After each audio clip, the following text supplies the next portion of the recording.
আসসালামু আলাইকুম সবাইকে, আশা করি সবাই ভালো আছেন। তো আজকে আমি আপনাদেরকে একটি পাঞ্জাবিতে কালার করে দেখাবো।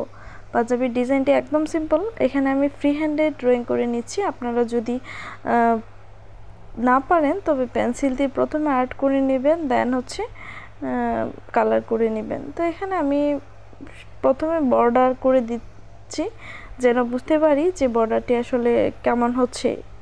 এই জন্য ফার্স্ট টাইম বর্ডার করে দেন এগুলো বর্ডার করে নিব। তো এই ফ্যাব্রিকের পাঞ্জাবি যারা করেন তারা আসলে অনেক এক্সপার্ট থাকেন। আমি একদমই নতুন, আর নতুন বলতে অনেক বছর যাবৎ কাজ করছি, কিন্তু সুই সুতা দিয়ে। তো এটা একটা কাপল ড্রেসের পাঞ্জাবি হবে, সেজন্যই মূলত নিজের হাতে করে নিচ্ছি। তো দেখুন এভাবে আমি ফুলগুলো বর্ডার করে নেব। এখানে আমি কালার ব্যবহার করব অনেকগুলো, সেই ক্ষেত্রে আপনারা একটু দেখলেই বুঝতে পারবেন।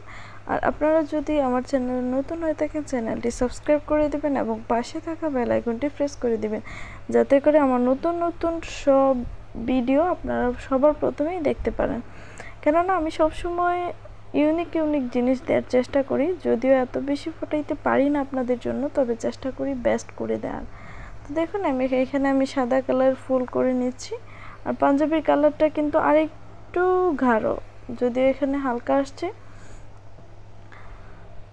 তো এইভাবে আমি ফুলগুলো ফিল আপ করে নিয়ে দেন অন্য আরেকটি হালকা পাঞ্জাবির হালকা হালকা কালার দিলে আসলে পাঞ্জাবিটি ফুটে এবং স্ট্যান্ডার্ড মনে হয়, সেই জন্য আমি হালকা হালকা ব্যবহার করব। মাঝখানে একটি গাঢ় কালার ব্যবহার করব, সেটা আপনাদেরকে পরেই দেখিয়ে দিব।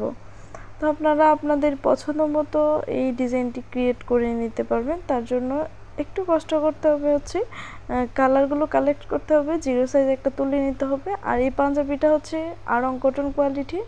তো আপনারা যে কোনো পাঞ্জাবিতে করতে পারবেন না, তবে সুতি টাইপের পাঞ্জাবিগুলোতে এই কালারটা করলে সবচেয়ে বেশি সুন্দর ফোটে এবং আপনি ফোটাতে পারবেন যদি আপনি নতুন হয়ে থাকেন। তো ধন্যবাদ সবাইকে, ভালো থাকবেন সবাই, আল্লাহ হাফেজ।